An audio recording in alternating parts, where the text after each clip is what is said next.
Zoom. Muito bem, pessoal do Design Instrucional Talks. Eu estou aqui num novo episódio com uma pessoa já conhecida, muito aclamada no primeiro episódio, que é o Felipe. Se você ainda não viu o primeiro episódio do Felipe Moraes, eu te convido a pausar, por mais que a gente esteja nesse lugar lindo aqui. Felipe me deu a honra de vir me visitar aqui em Campinas. Então, por mais que por mais que estejamos nesse lugar muito bonito, te convido a assistir o primeiro papo, porque esse é um papo sobre transformação, sobre mudança, sobre construção, né? Sobre aprendizado. Então é bom você conhecer, né, Felipe?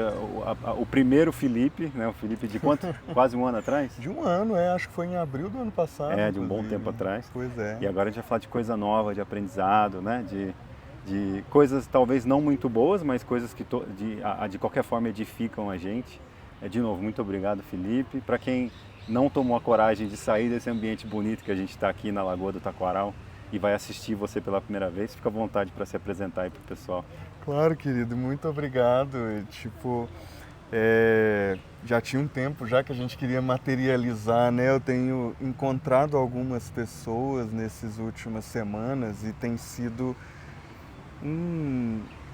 uma redescoberta, sabe? Você falou em pausa agora, eu lembrei na hora da pausa necessária, sabe? De quando a gente está tão imerso na nossa rotina, imerso nos nossos objetivos, no que a gente quer conquistar ou construir, que acaba que a gente não dá uma pausa e observa o caminho que a gente já fez até agora, né? Eu acho que esse encontro, aproveitando para falar um pouquinho mais de mim aí, me apresentar um pouco melhor, esse último ano foi um ano de extremas modificações na minha vida, tanto na esfera privada, na esfera dos meus relacionamentos afetivos, dos meus relacionamentos com pessoas amigas minhas, e também uma reconstrução da minha relação com o que é trabalhar, o que é estudar, e em que lugar que essas coisas intercalam, interagem entre si, tem tudo a ver com o design instrucional, né? Sim. Eu atuo já tem algum tempo com a facilitação, comecei com facilitação presencial, na pandemia acabei fazendo um pouco mais de especialização, né, na prática, nas interações digitais, mas no fim das contas é sobre a união entre viver a sua vida e entre trabalhar e produzir e entender qual que é o seu propósito, sabe? A gente tem conversado, né, de ontem para hoje a gente teve a oportunidade de bater horas e horas de papo, e é sobre isso, velho, é sobre como que a nossa cultura, de alguma maneira, e eu venho estudando isso quando eu fiz História da Arte, eu tive a oportunidade de conhecer um pouco melhor sobre como os povos originários enxergam a estética e a função, que a gente tem aí, né, uma divisão clara aqui no nosso país, no Ocidente, que um objeto tem que ter uma funcionalidade e ele pode ter uma estética, ele pode ter um apelo que nos agrada visualmente, nos agrada no uso. Mas os povos originários, e é onde eu tento me buscar minhas referências o máximo possível, não diferenciam isso. Não é igual a gente que bati o carimbo, agora eu estou trabalhando. Bati o carimbo, agora eu tenho que almoçar. Bati o meu cartão, agora eu tenho que descansar. Cuidar da família. Na realidade tudo está na mesma linha do tempo, né? Eu me atrevo a falar que elas acontecem até em linhas paralelas, né? Então eu estou nesse lugar agora e esse último ano foi uma linha intensa de autoconhecimento. Tive os meus períodos complicados, assim, tiveram períodos em que eu tive que desconstruir muitas coisas que eu acreditei a vida inteira até então, desconstruir muitas coisas que dependiam do meu relacionamento com outras pessoas, aí eu acabava tirando o centro daqui, colocando essa expectativa sobre outras pessoas e como a minha interação com elas funcionava, e nesse 2023 para 2024 foi um processo em que em alguns momentos eu me achei até egoísta, sabe? Fiquei com um complexo de, caramba, eu tô cuidando tanto de mim, será que eu deveria estar fazendo isso mesmo? E tendo a oportunidade de estar aqui com você hoje, que foi uma convenção de ações e de possibilidades que me trouxe aqui para o estado de São Paulo, agora aqui em Campinas, foi justamente por respeitar o meu tempo, respeitar as minhas escolhas, o meu forma de aprender e de conviver. E eu com as posso te pessoas. dizer que é muito legal botar um rosto e dar um abraço 3D em alguém que você conversa pela internet, né? Na internet a gente tem muitas convenções, tem medo, não sabe o que a outra pessoa está pensando, está fazendo ou quer, né? Então o esforço de você vir até aqui para mim significa muito. Eu agradeço muito por você ter feito esse esforço, que eu sei que não é pouca coisa, né? Mas foi muito legal. Altos papos rolando. E se você tem um amigo digital, né? Um amigo da internet aí que você talvez queira conhecer pessoalmente, faça o convite ou se ofereça, né? Quem sabe não rola aí uma convergência de ideias, porque a gente trabalha em projetos remotos. Ele vai falar da empresa dele agora, né? Trabalha em projetos que não necessitam da nossa presença ali necessariamente, assim como eu também.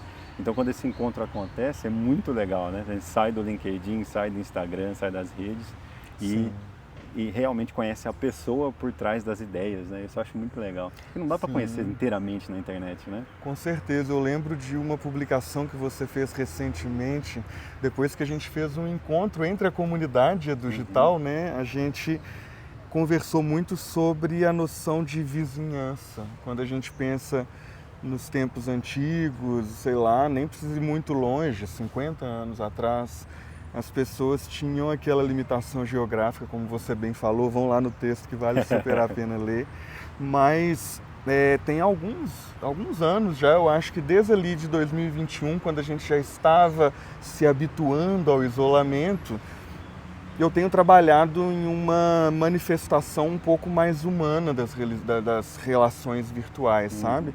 Quando a gente fala nas potenciais distâncias entre pessoas, a gente tem um conceito na aprendizagem que é a distância transacional. Então é muito importante levar em consideração que a distância geográfica é apenas um entre os componentes de distanciamentos que a gente tem entre nós e outras pessoas e, consequentemente, em como que a gente se comunica com essa pessoa, em como a comunicação é efetiva. Porque a gente tem a distância psicológica, tem pessoas que têm um autoconhecimento um pouco maior e outras não. A gente tem a distância intelectual, colocando pessoas que estudaram um determinado tema e outro determinado tema, que vão ter ali uma distância entre si.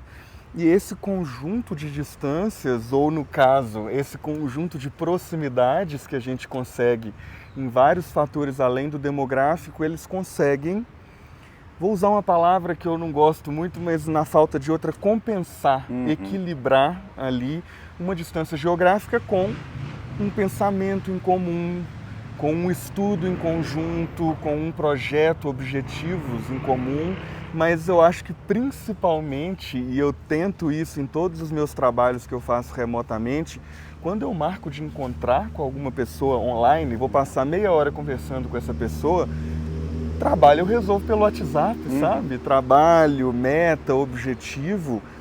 O assíncrono funciona maravilhosamente para isso. Funciona muito bem também. Mas o síncrono, a oportunidade que eu tenho, que a nossa linha, né? A gente está lá vivendo cada um na sua linha. Durante 30 minutos, 1 hora, essa linha encontrou. A gente rompeu os nossos desafios, a gente alinhou as nossas prioridades, a gente definiu que aquele momento é entre nós, sabe? E eu gosto muito mais de pensar nesse momento como o cafezinho no corredor. Se a gente faz uma comparação aí com o trabalho, mas se a gente faz uma comparação com a escola, é lá na área comum, entre as salas, entre uma aula e outra, eu não vou ficar falando do que eu estava vendo lá dentro da sala, no meu horário de trabalho, eu vou conversar sobre... E aí, como que você está se sentindo? Como que você tem se comportado ultimamente? O que você tem notado em você hoje que você não notava antes? Então, é uma forma, inclusive uma sugestão, se você não tem esse hábito, ao invés de já começar uma conversa, uma reunião, vamos bater, vamos fazer o que é a pauta e tal...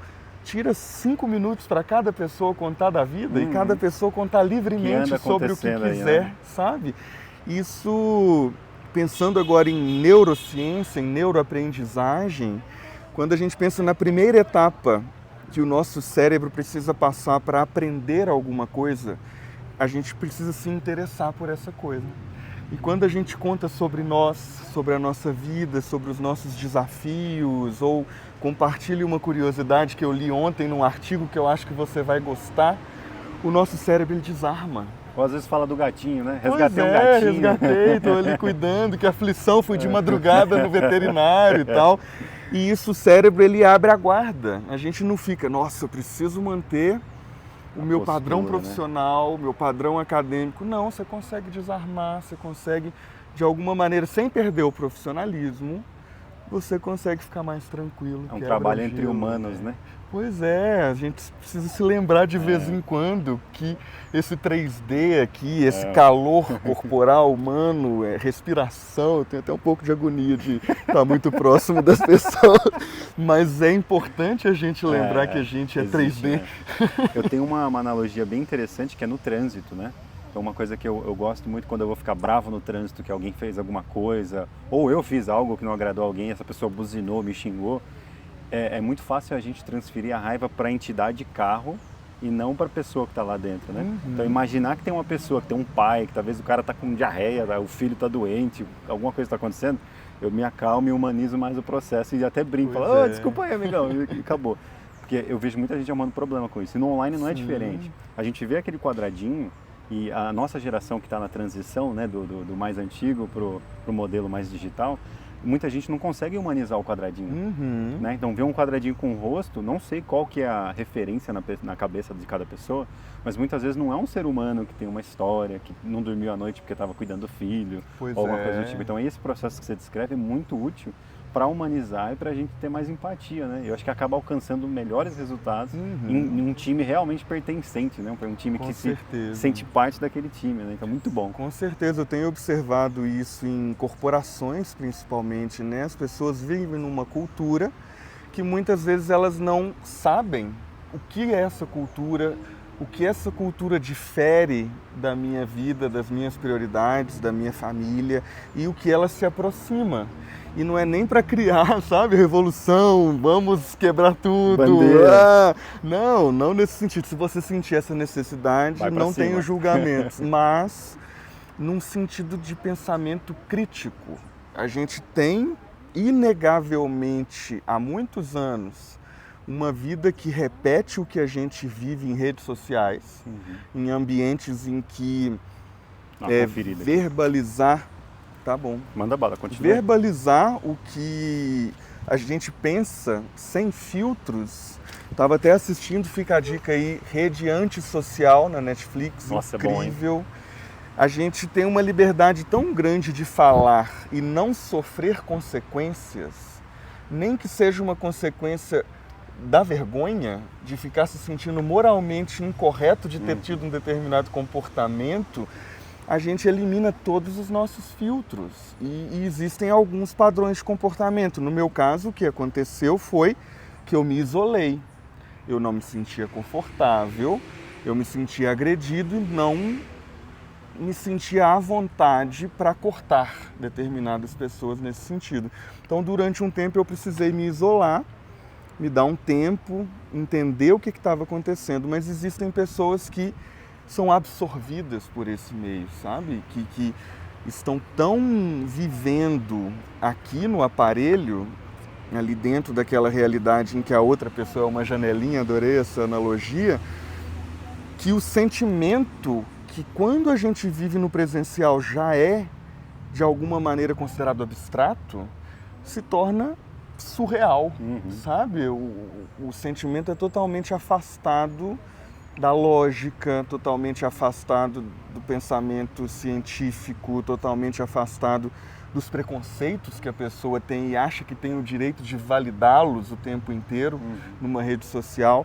Eu estava até lendo, eu não lembro quem que deu essa palestra, mas eu assisti uma palestra recentemente em que esse profissional de neurociência, inclusive, ele é psicólogo e neurocientista, ele fala que quando a gente, de alguma maneira, cria um afastamento do ser humano, da empatia, que é uma coisa que a gente desenvolveu, é uma soft skill, que foi desenvolvida em nós para a gente conseguir viver em sociedade, para a gente sobreviver, por exemplo, tá lá nossos antepassados, 5.000 anos atrás, 10.000 anos atrás, alguém tinha que caçar, alguém tinha que fazer outras coisas. Mas para você fazer parte daquela comunidade, você tinha que ter determinados padrões de comportamento, tinha que respeitar as relações entre aquelas pessoas, tinha que, de alguma maneira, ser uma pessoa agradável, ser uma pessoa palatável para fazer parte.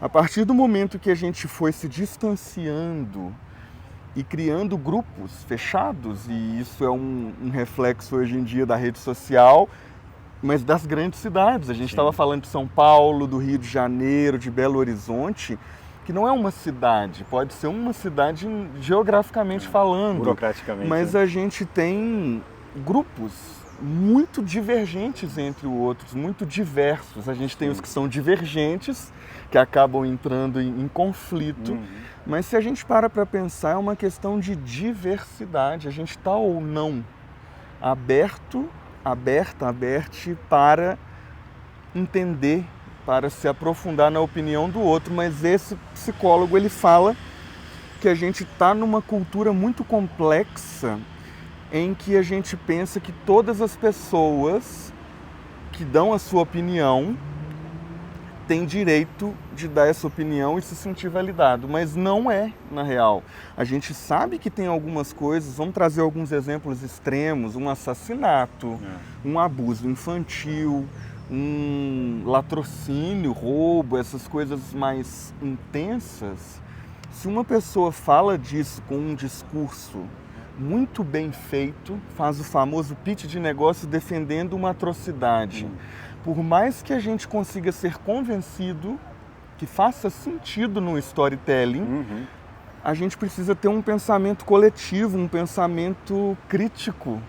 Trazendo um conceito da última conversa, a gente não pode ficar só no reflexo, a gente tem que ter o nosso contra-reflexo para entender o que de fato faz sentido. Senão a gente vai ficar dando like para uma coisa que a gente não vai contrapor com um comentário e a pessoa vai logicamente se sentir validada e no direito de continuar tendo esse o algoritmo tipo, jogando para mais gente, né? Com certeza. É muito interessante isso que você falou da validação e dessa globalização das comunidades, né? Que eu ando estudando, assim como você, esse movimento de não pertencimento. A gente está aqui em Campinas, por mais que essa vizinhança digital e movida à preferência seja muito interessante, ao mesmo tempo a gente se sente cidadão global. Sim. E aí, como cidadão global, eu não tenho tempo suficiente de sentar com o Felipe aqui e conhecer o Felipe, conhecer as opiniões, né? Perguntar, mas falar, até errar, né? Eu errei algumas coisas que eu falo aqui no meu discurso natural que não são palavras comuns no meu vocabulário, que o Felipe, não é bem assim, porque o Felipe já está mais inteirado no negócio. Então, hoje em dia a gente está querendo ser cidadão de tantos lugares que a gente não consegue sentar aqui, ou sentar onde a gente já sentou algumas vezes no parque, onde quer que seja, e só trocar uma ideia, né? Essa consistência, essa dedicação por uma comunidade que os povos originários têm, porque eles estão ali na comunidade deles.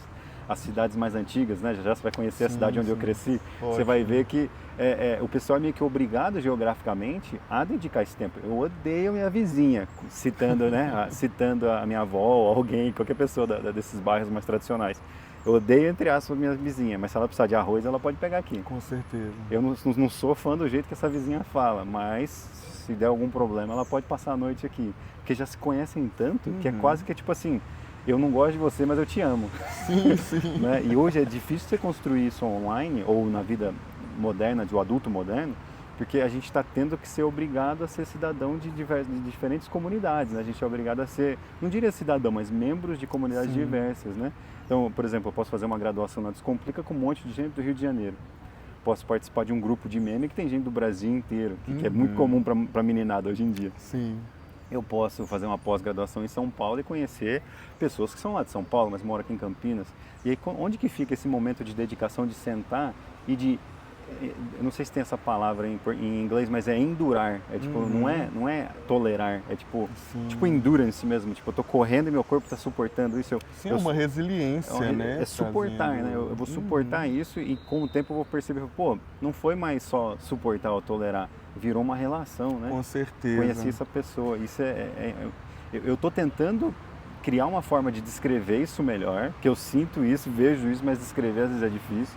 E estou tentando uma forma de criar uma forma com a Edu Digital de unir isso e fazer com que as pessoas sintam isso no digital, saiam do digital. É até estranho você criar um modelo de negócio que é digital para as pessoas saírem do digital, né? Mas vamos lá, vai dar certo. Então que elas entrem no digital, tenham uma experiência incrível e levem isso para o mundo real, para a comunidade geográfica delas, né? Então virem agentes de mudança ou simplesmente virem agentes do que quer que seja nas suas comunidades reais, entre as geográficas, são né? comunidades físicas, Físicas, assim, é a né? melhor palavra. É uma coisa que você me falou hoje, cara, você estava falando aí da tentativa, né, de cada vez estar mais perto de chegar nesse lugar. Eu acho que uma coisa que você me falou é essencial e é importante para todo mundo, sabe, que é você meditar, sabe? Isso já tem também alguns anos que eu faço com frequência e que o mindfulness é um movimento que eu acho que nos permite caber no agora. Falando até um pouco mais metaforicamente, caber em nós mesmos. Eu acho que enquanto a gente não consegue caber em si, não vai ter tempo para caber para o outro, sabe? E o isolamento social persistente que a gente teve durante anos e que já não é de hoje, a rede social já estava, de alguma maneira, criando um determinado isolamento social mesmo antes de ser uma pandemia. Esse isolamento nos coloca num lugar de tanta individualização, mas num sentido negativo, e não na individualização do autoconhecimento, mas na individualização do me afastar, me isolar, porque eu não consigo lidar emocionalmente com estar com alguém, eu não consigo lidar com a frustração de discordar da opinião de outra pessoa e ao invés de dialogar, ou eu vou agredir, ou eu vou ser agredido, então, consequentemente, eu já vou me retirar.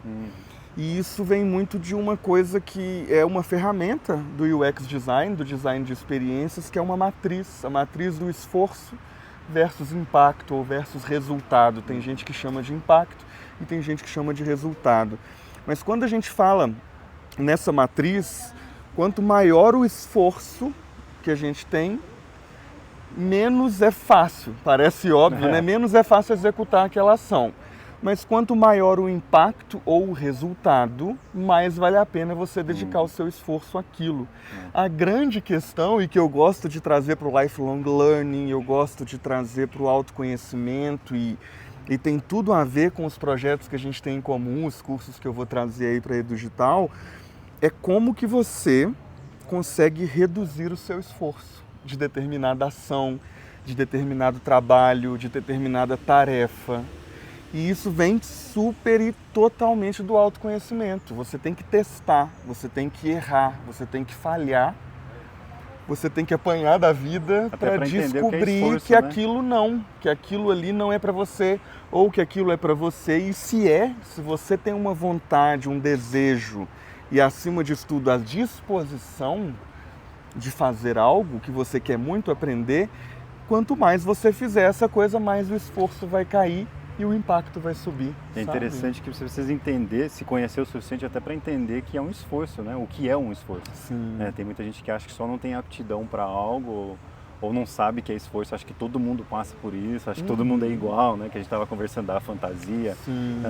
Eu imaginava em um momento que todo mundo tinha as mesmas dificuldades visuais ou de imaginação, de conceituação dentro da cabeça que eu tinha. Eu falava, nossa, então se todo mundo tem essa condição e todo mundo está fazendo essas coisas incríveis, ou algumas pessoas fazendo essas coisas incríveis, eu tô com algum problema, eu sou incapaz, né? Aí você se conhece, você descobre alguns talentos diferentes ou simplesmente umas características que facilitam algumas coisas, alguns comportamentos, e entende que você tem essa condição que não é um problema, não é uma doença, não é nada, é simplesmente uma formação genética que rolou desse jeito, ou alguma coisa da criação, que quer que seja, não teve estímulo, alguma coisa, né? Então entender o que é o esforço, né? Para mim, isso aqui que a gente conversou do que é a fantasia, de imaginar, de pensar em coisas mais relacionadas à cor, como vestir e tal, para mim é um esforço danado porque nem parece que é necessário. Já para você é natural, você vai lá, escolhe a roupa, né? Não só natural como essencial. Interessante. Eu demonstro o meu humor e a minha personalidade com a forma como eu me expresso, sabe? Tipo, eu sou uma pessoa não binária, né? Eu sou uma pessoa trans não binária e Recentemente, muito recentemente, coisa de 2 anos pra cá, eu resolvi abraçar e não negar essa personalidade, porque eu sempre soube, e isso é lá, Felipe, 5 anos de idade, não vou ficar satisfeito com uma explicação, velho. Minha mãe vai me falar uma coisa, minha tia vai me falar outra, meu irmão vai falar outra. Eu vou fazer um mix daquilo e vou criar a minha maneira. Eu estava te contando até de uma grande dificuldade que eu sempre tive de me encaixar. Foi muitas vezes porque eu achava que eu tinha que me modificar de uma maneira extrema para pertencer. Sendo que, na realidade, o senso de pertencimento ele vai do movimento de agregar e não do movimento de buscar ali insistentemente em um grupo específico eu me encaixar, eu me modificar para fazer parte dele. Quando você, de alguma maneira, se conhece, se entende, define os seus limites, é muito menos esforçoso você ter uma disponibilidade, por exemplo, para rever, ressignificar uma relação com algum familiar ou com aquela cultura familiar que você vem. Você ressignificar a maldita segunda-feira que muita gente tem raiva, tipo, o que a segunda-feira tem de diferença da quarta? O que a quarta tem de diferença do domingo? Tá certo que um dia a gente trabalha, no outro a gente descansa, principalmente nos trabalhos padrões de dia de semana. Mas culturalmente a gente acaba sendo absorvido, fim de semana é legal. Dia de semana, Domingo à noite já começa a ficar meio estranho. Domingo à noite, aquele musiquinha ali do Fantástico, meme, né? Já, nossa, a minha vida boa vai acabar agora. Mas por que não ressignificar? E eu sei que é complexo, eu não estou falando que é fácil, não estou falando que é simples. Praticamente a minha vida inteira eu estou em função de fazer isso. Mas é possível, e muito possível, você começar a ressignificar uma coisa de cada vez, sabe? O que eu posso trazer para a minha segunda que vai transformar numa coisa melhor do que foi a segunda passada? Nossa. Então, por exemplo, nessa segunda, ai que saco, vou ter que trabalhar o dia inteiro, eu descansei o fim de semana todo. Vou começar a segunda tomando um café, um cappuccino na cafeteria do lado do meu trabalho. Vou começar a segunda fazendo um caminho pela lagoa, pela mata, ao invés de pegar o caminho de sempre. E aí, neurologicamente e também socialmente, a gente vai transformando o nosso mapa mental, nossos hábitos, de acordo com o que a gente gostaria que ele fosse. E isso depende de você olhar para você, isso é doloroso olhar para você.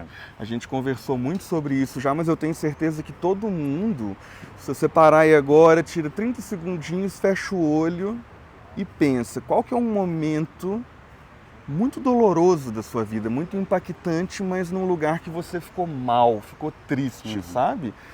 Geralmente isso moldou o que você fez a partir desse momento. E geralmente a gente molda de uma maneira inconsciente, começa a se comportar de uma maneira por um mecanismo de defesa, ou então algo que deu certo uma vez a gente quer repetir com todo mundo, mas nem sempre vai funcionar. E esse é o mapa mental. Quando a gente fala em persona, em jornada da pessoa usuária, em consultoria de formação corporativa, a gente define uma persona. Mas a gente também não pode esquecer que a persona, beleza, tem que ter um generalismo, porque a gente está trabalhando com escala. Sim. Mas ao mesmo tempo é lembrar que a persona determina traços de um comportamento de um grupo de pessoas. Não dá para confundir persona com pessoa. Uma pessoa. Uma pessoa, Alan Felipe, é uma coisa. Alan, outra pessoa, é outra coisa. Alan Felipe, daqui 2 anos, é outra coisa. Porque as pessoas envolvidas estão em constante transformação. E quando você fala em neurodivergência, em como que os cérebros eles funcionam diferentes, o corpo, o olho, os nervos que saem do cérebro para o nosso olho, eles funcionam diferente pessoa por pessoa. No meu caso, por exemplo, eu sei que quando eu acordo e vejo o dia mais brilhante, as luzes mais brilhantes, mais chamativas, eu sei que eu estou num estado enérgico. Eu sei que eu estou vibrando de uma maneira mais forte. E quando é o contrário, e geralmente isso reflete em eu vestir uma roupinha bem bege, bem quero sumir na parede, e eu estou enxergando o mundo desse jeito, é um momento que eu estou com energia mais baixa. E com o tempo eu aprendi a respeitar isso. mas eu só consegui respeitar isso quando eu entendi isso. Do mesmo jeito que a gente entende o diagnóstico TDAH, toque, autismo, qualquer que seja, o diagnóstico nos ajuda a dar um nome, estudar sobre isso e a entender como que a gente pode se comportar, que tipo de pessoas a gente convive, que tipo de profissionais a gente busca. É a mesma coisa com o autoconhecimento, como que eu posso modificar o meu mapa mental, os meus padrões de comportamento de acordo com como o meu cérebro funciona. E aí a gente tem uma facilidade muito maior de lidar com a diferença, porque a gente não parte do pressuposto que o que eu estou falando é óbvio para a pessoa, não é uma regra. Está aqui. Para mim é muito óbvio, muito fácil, até minha mãe me falava muito quando eu era criança, que ela levou uma surra de fala no trabalho dela, que ela reclamava, nossa, estão fazendo muito devagar, nossa, que coisa e tal. Aí uma colega de trabalho dela, que já era íntima dela, falou, ô Cristina, não é todo mundo que pensa do jeito que você pensa, sabe? Que tem esse raciocínio lógico, uma forma estruturada de pensar, e aí eu nem estou colocando em superior e inferior, não, é diferente. E ela sempre me falou isso, mas eu só fui absorver isso vivendo, sabe? Quando eu já era marmanjo já e tal. Aí que fez sentido que a forma como eu me comunico com as pessoas depende pelo menos 50% de como a pessoa entende o que eu estou comunicando. Isso é muito bom. E aí eu queria que você descrevesse para o pessoal essa transição do Lab 25, de você se identificar como uma pessoa, diretora criativa, porque você sempre trabalhou no Lab 25, né? Como foi essa percepção, essa ressignificação e como é que está sendo esse novo momento? Assim, conta para o pessoal, para que eles entendam também que às vezes a gente fala de uma nova fase ou de uma fase aprimorada da vida, uma fase diferente, e tem que jogar tudo fora, começar de novo, trocar todos os relacionamentos, né? E você trouxe um relacionamento muito forte que você tem com o Maurício e não necessariamente ressignificou esse relacionamento, mas deu novos parâmetros, que eu achei muito legal, né? Então conta pro pessoal. É uma coisa que eu percebi na minha vida como um padrão, né? A gente vive em padrões. Eu gosto daquela série dos robôs lá na HBO, Westworld. É Westworld o nome? Os robôs com IA, são né? Os robôs e tudo. Tem uma frase que não é spoiler, não vai atrapalhar se você quiser assistir, que fala que os seres humanos se acham muito superiores à máquina, porque a máquina funciona por meio de um algoritmo, por meio de uma repetição de códigos, por mais complexa que seja, o cardápio está dado. E o ser humano não, o ser humano é imprevisível, faz o que ele quer, mas não, né? Se a gente parar para pensar, né? A gente se comporta como a gente aprendeu a se comportar e a gente continua se comportando e convivendo com determinados grupos e pessoas de acordo com o que a gente escolhe de caminho. Então a gente tem padrões e eu percebi que um padrão meu era sempre trabalhar com quem eu gostava e não o contrário, me fazer uma amizade onde eu trabalhava. Eu geralmente buscava uma pessoa ou conversava com uma pessoa que eu já tinha intimidade, que eu já tinha algum relacionamento. Vamos fazer um projeto? Vamos fazer alguma coisa? E eu precisei de muitos erros e muitas sequências de atos para poder entender que isso era um padrão e que eu poderia fazer isso de maneira organizada, sabe? De uma maneira que eu não me frustraria. Por quê? Se eu tenho uma pessoa que é amiga minha e eu quero abrir um negócio com essa pessoa e ela assumidamente, claramente não tem tino para finanças. E ela me fala, Felipe, eu vou assumir a parte de finanças do nosso projeto. Tem alguma coisa incompatível. E é só possível perceber que eu tenho que dar a minha opinião sobre isso. Não, você já reparou que você não faz isso tão bem, que é uma coisa que você se sente mal por fazer. Para que você vai assumir essa área? E isso é muito legal porque quando você tem intimidade com a pessoa, geralmente tem um pouco mais de abertura para eu trazer um pensamento crítico, né? Já passou, eu acho, a fase de vou perder o amigo, não vou conseguir me relacionar com essa pessoa. O confronto vai ser muito grande. Pois é, e o Maurício e eu, há 9 anos e meio atrás, quase 10, estava conversando com ele como que o tempo voa.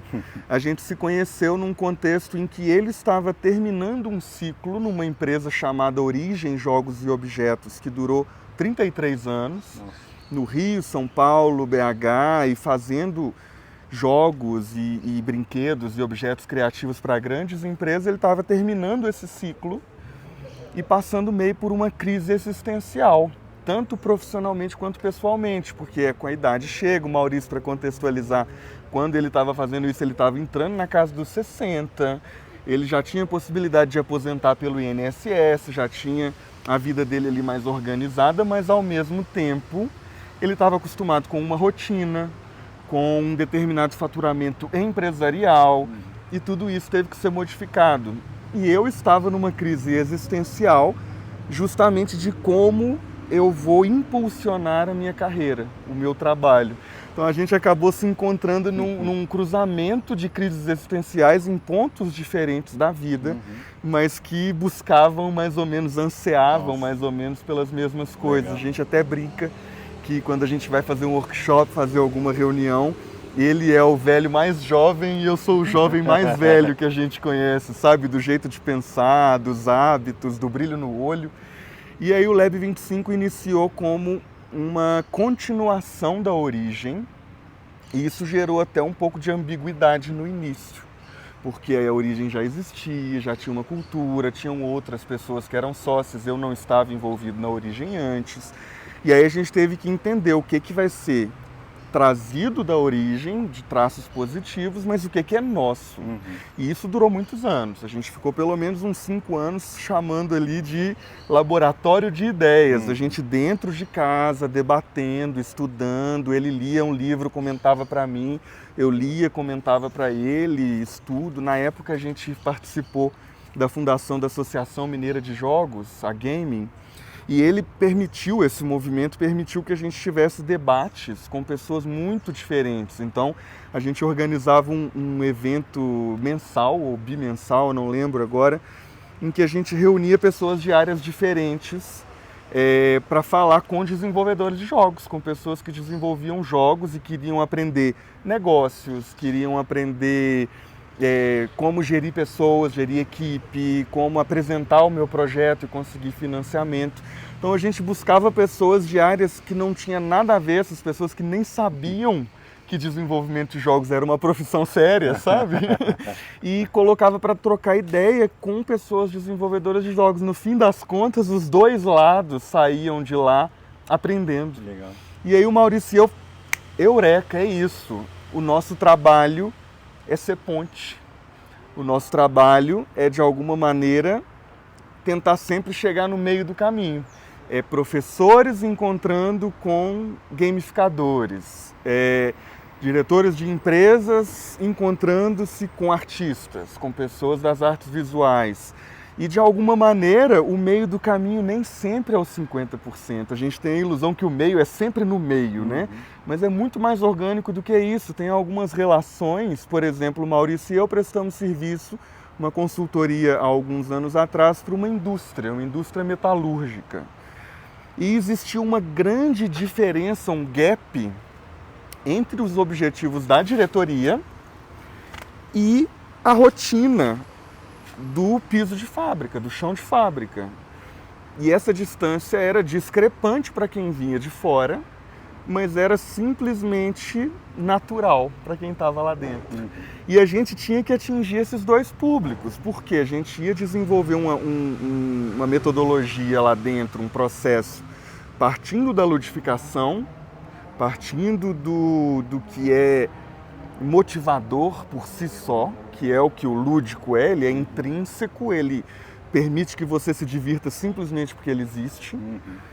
Mas a gente tinha que, de alguma maneira, convencer a diretoria, que tinha uma cabeça do prático, do número, e há muito tempo, há 20 anos, e corte de custos, onde que eu vou colocar Resultado, meu dedo, né? Exatamente.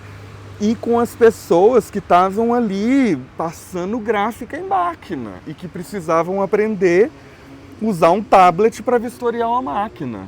A gente tinha que fazer essa alfabetização, esse letramento digital com essa galera, de uma maneira que eles não iam se sentir ameaçados nem entediados. E aí a gente estudou muito um processo do game design, que é o estado de flow. Ele é um processo, uma teoria que começou na psicologia e é muito utilizada na gamificação, no desenvolvimento de jogos, porque os seres humanos, eles tendem, ali no esforço versus resultado, voltando, quando o esforço é muito grande, a gente perde a vontade, a gente se desestimula porque a gente não consegue. Tento, na hora que eu vejo nada mudou. E o outro extremo do estado, que não é o flow, é o outro extremo, é a gente estar entediado.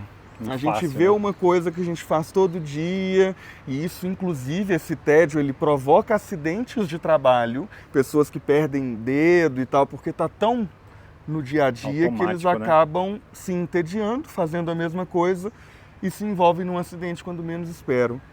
E aí a gente tentou ali, a gente fez um trabalho longo, inclusive, para a gente conseguir fazer o mapeamento, um diagnóstico, é coisa de 6 meses para começar, sabe? E a diretoria lá. Primeiro que era super difícil conseguir a agenda com a galera, e segundo que eles ficavam, mas e aí, não vai aplicar? Não vai aplicar, a gente quer ver aplicado. Conseguimos, respiramos fundo, negociamos e tal. E depois desses primeiros meses a gente conseguiu prototipar algo. A gente criou um aplicativo de uma maneira bem simples, um MVP no início, em que a gente conectava ali essas pessoas com a rotina de trabalho, mas mostrando para elas o quanto elas são importantes, o quanto a empresa não é nada sem o trabalho delas, o quanto, de alguma maneira, a gente até utilizou essa metáfora das engrenagens, sabe? Se a gente tem um relógio, ou vamos trazer uma coisa mais realista, uma máquina de produzir metal, produzir viga de metal. Essa máquina custa um valor multimilionário. Ela tem trabalho de um monte de pessoas especialistas em um monte de áreas diferentes para aquela máquina ser construída. Mas se eu vou ali, tiro um parafuso que alguém colocou, pode desandar a máquina toda, sabe? E esse foi o conceito que a gente trouxe, que sintonizava, criava essa ponte entre a diretoria, que geralmente já era uma pessoa de carreira, conhece a metalurgia, conhece o processo e o quanto esse parafuso vai custar milhões no bolso deles, e as pessoas que estão no chão de fábrica, que se sentem envolvidas, elas se sentem parte do processo. Então esse é um trabalho que o Lab 25 faz, sempre fez, e a gente demorou a conseguir colocar isso em palavras, sabe? A gente está até aí, vai lá conferir Identidade Nova, estamos lançando aí uma narrativa que conta justamente essas vertentes de como a gente consegue, de uma maneira humana, de uma maneira tranquila, mas claro, por meio de metodologia ágil, por meio de pensamento em negócio, sim, a gente está vivendo no mundo realista, né? Mas de alguma maneira não perder o lúdico, não perder a diversão, não perder o senso de pertencimento no trabalho que a gente está fazendo e executando, e lembrando que por mais que eu vá, sei lá, me aposentar daqui 15 anos, daqui 20 anos, sei lá, o dia a dia é a minha vida, não é lá. Não é lá na frente a minha vida está aqui, eu levanto, coloco minha roupa, tomo meu café da manhã, despeço da minha família, eu saio sozinho, vou trabalhar. E o maior tempo que eu vou passar do meu dia é naquele ambiente. Então é possível deixar aquele ambiente mais agradável, sabe? E não é difícil, não é caro. Porque é uma questão humana, uma questão social, antropológica, intelectual. É uma questão de você pensar fora da caixa. E isso demanda, sim, um serviço especializado, uma pessoa especialista, alguém que vai olhar de fora e que vai conseguir se comunicar com as partes. E aí que entra o design de experiências, o design UX, o design das interfaces, do que as pessoas vão usar, e a neurociência de como a gente provoca o interesse, como que a gente passa o conteúdo com uma linguagem entendível, e a partir daí como que a pessoa consegue cada vez mais trazer esse hábito, trazer esse mapa mental para a vida dela. E se torna natural. Então a gente já teve alguns alinhamentos depois desse projeto e a gente percebeu que se tornou um hábito, sabe? Claro que não é unânime. A gente tem grupos de pessoas, nunca vai ser 100% das pessoas que vão fazer tudo igual. E tudo positivo e querendo continuar lá. Mas a cultura, de alguma maneira, depois de ali 100 anos de empresa, sofreu algum impacto por causa desse novo jeito de pensar. E é um novo jeito de pensar da comunidade como um todo. Diretoria, gerência, comercial, RH e chão de fábrica.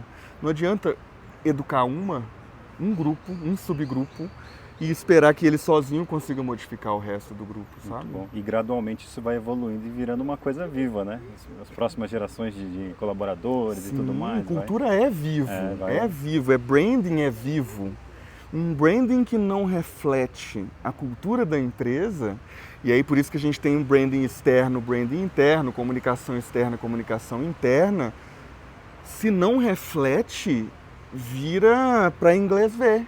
Eu estou num lugar, numa empresa, trabalhando num corporativo, que fala que é diverso, que fala que é humanizado, que preocupa comigo, mas no dia a dia eu vejo que não é assim, eu vou absorver essa cultura, eu vou começar a vender produto que eu não concordo, produto que pode ser prejudicial para o meu cliente, porque a minha empresa fala que é bom e comporta como se fosse, mas não é.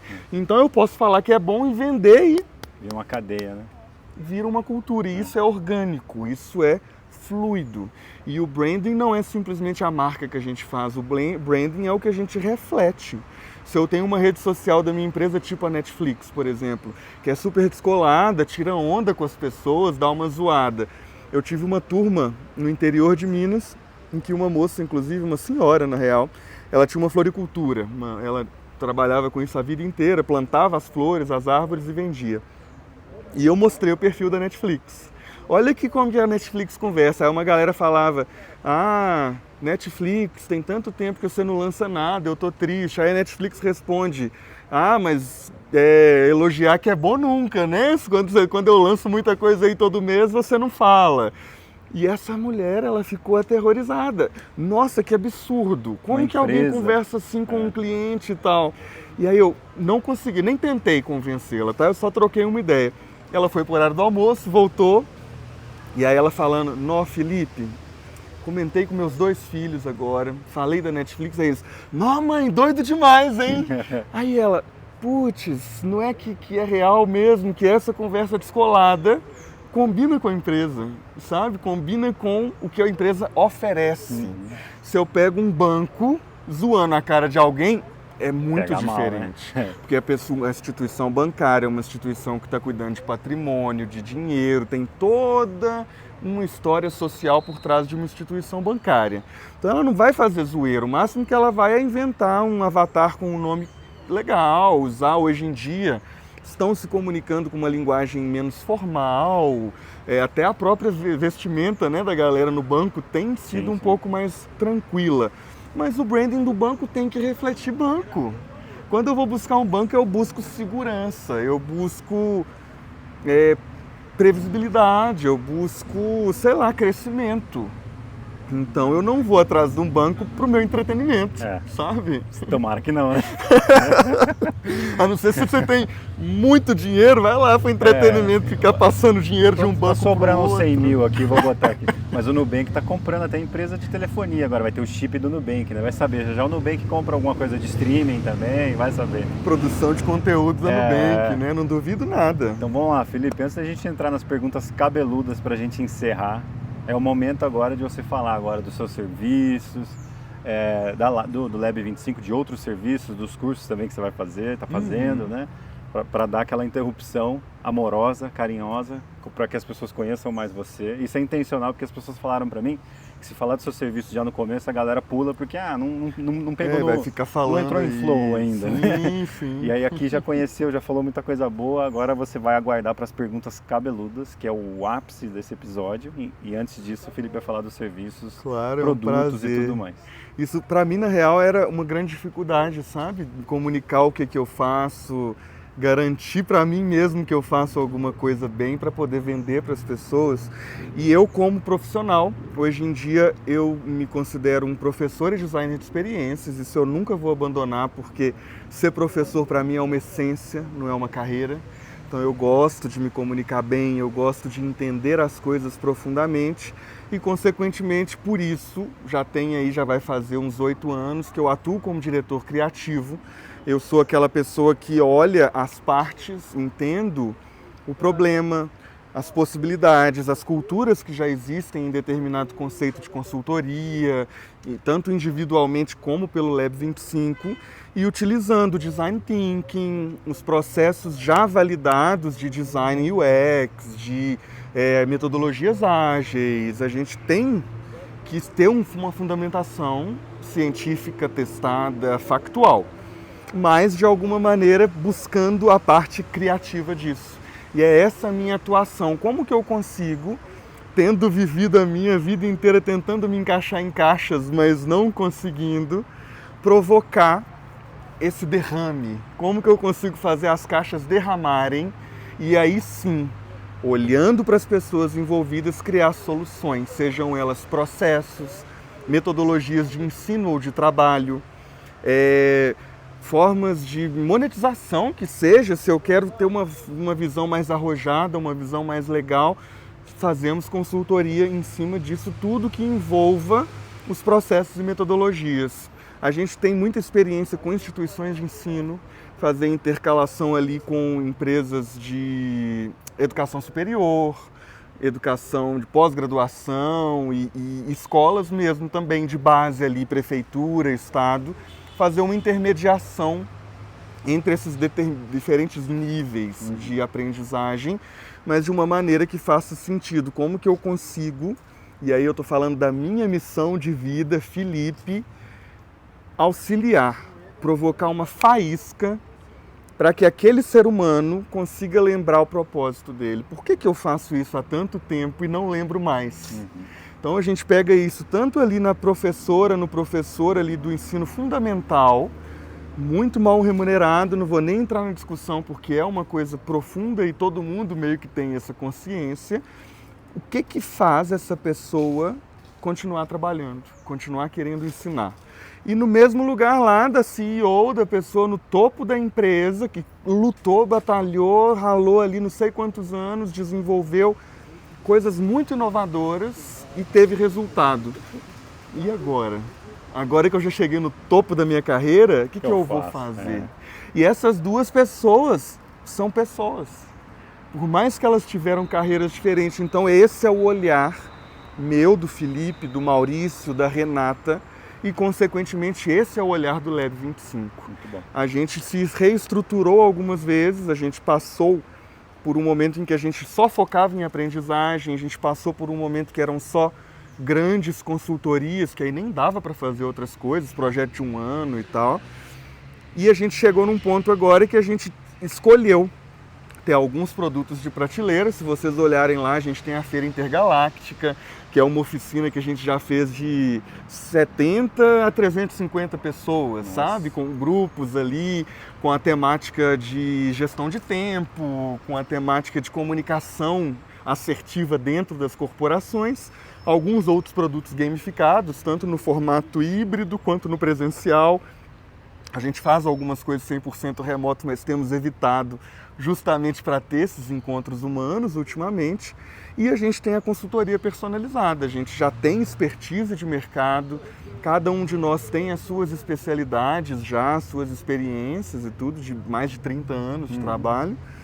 E a gente atua especificamente ali num diagnóstico, no briefing, no entendimento de como os processos do design de processos, do design de serviços e produto, mas levando também ludificação, humanidades, neuroaprendizagem, lifelong learning, trazendo coisas que mesclam o que é considerado hard skill com o que é considerado soft skill, porque a ferramenta sem a pessoa não vale nada.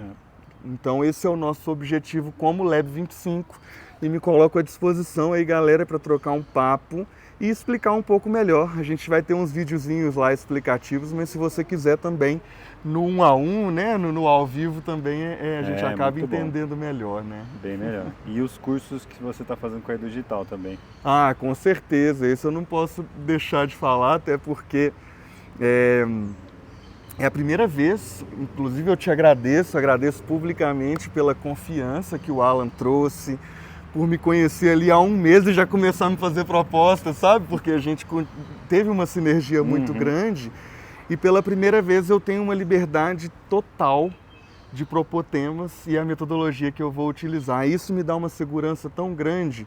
Então a gente vai ter sim esses lançamentos que já estão acontecendo, dentre eles personal branding, como que as pessoas autônomas ou pessoas que estão dentro de uma instituição se comunicam visualmente, se comunicam verbalmente e tendo consciência, claro, sobre quem elas são mesmo, as forças e as fraquezas.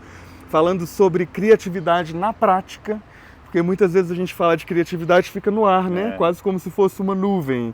Mas a criatividade não, a criatividade na mente, ela não concretiza. A criatividade precisa ser colocada num diálogo, precisa ser colocada numa solução, precisa ser colocada numa ação. Então eu ensino algumas metodologias, algumas formas práticas de colocar, de estimular, e eu acho que principalmente, né, galera, de redescobrir, de se reencontrar com a sua criatividade. E o último, por último aí que eu estou trabalhando nele, é justamente uma visão partindo do design thinking, do design de experiências e utilizando esses processos que já foram validados em tudo quanto é canto do mundo, para a pessoa entender como que ela consegue praticar o lifelong learning, ou aprendizagem contínua.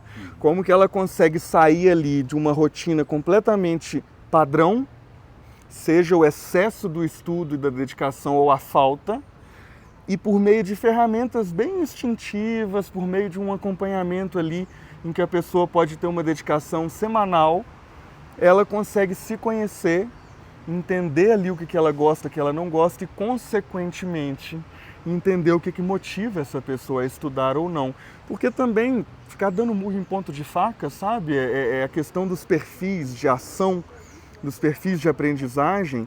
Não tem como considerar muito branco no preto, mas ao mesmo tempo, se eu tenho consciência que eu gosto de me comunicar e tenho consciência que eu não gosto de usar planilha, se eu não tenho uma necessidade extrema de aprender a usar uma planilha, eu vou me virar nela ali, não vou gastar muito tempo com isso não, e vou enfiar a cara na comunicação, porque isso vai ser o meu forte. Sim. E quando eu encontrar uma pessoa de perfil complementar, inclusive a gente fala muito disso, que tem muitas coisas que a gente se complementa, eu vou usar o meu ponto forte, a pessoa vai usar o ponto forte dela, não tem pra ninguém. Velho. Bombástico. Pois é.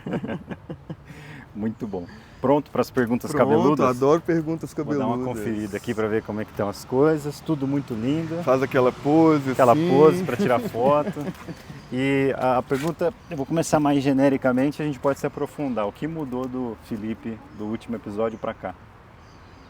Eu tenho já uns pontos que eu gostaria de explorar, mas eu vou deixar você explicar o geral, talvez você já aborde os pontos, né? Então, tanta coisa, daquele Felipe que gravamos, que a gente acabou de se conhecer, na verdade a gente já estava conectado pelo LinkedIn há um tempo, online, né? Trocamos umas figurinhas, trocamos umas mensagens e tal, mas nunca nos aprofundamos, assim. Aí a gente conversou sincronamente uma vez, falou, cara, vamos gravar, vamos não sei o que, da hora. E foi uma gravação muito boa, mas foi uma gravação muito diferente, não sei, eu tenho certeza que não é só por conta da presencialidade aqui, que está bem diferente.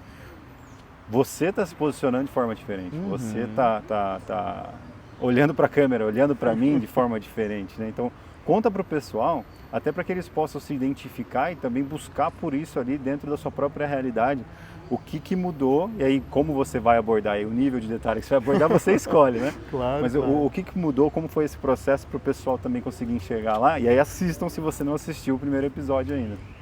Eu acho que uma coisa, inclusive, te agradecer bastante, porque na primeira mensagem que a gente trocou ali, na primeira troca de mensagens, eu já tive uma aula. Por quê? Alan, vamos trocar uma ideia? Aí você...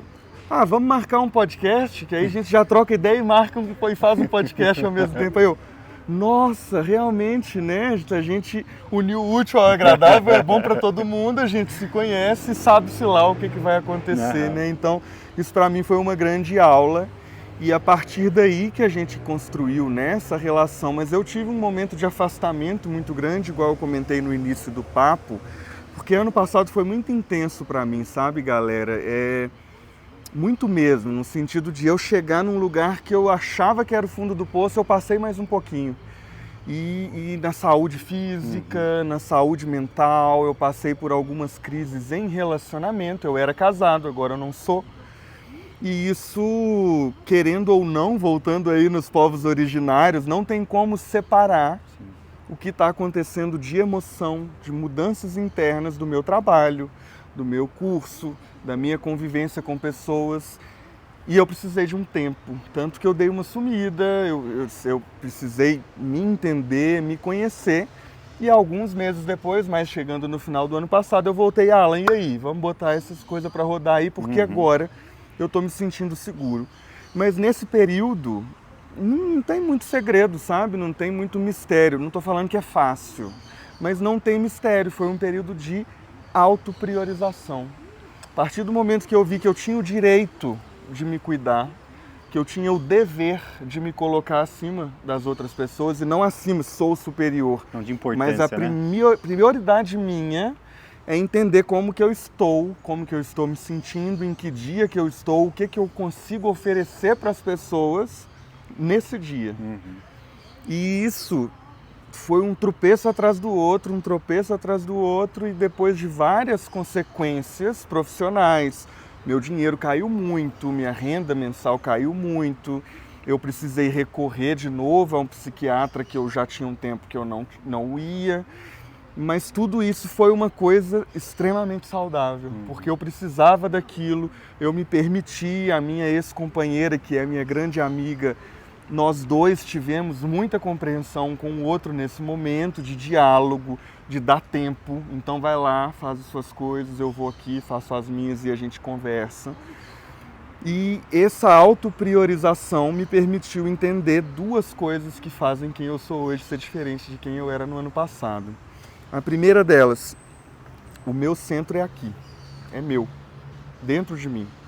Então se eu coloco o meu centro no meu trabalho, se eu transfiro o meu centro para a minha escola, se eu transfiro o meu centro para qualquer relacionamento com um outro ser humano, e isso acontece muito em casamento, em relacionamento afetivo, a partir do momento em que tudo acaba, eu posso não estar nesse trabalho, eu posso acabar essa faculdade, esse curso, ou eu posso não estar com uma pessoa mais, não é nem por separação, todo mundo morre. A pessoa pode não existir mais, literalmente.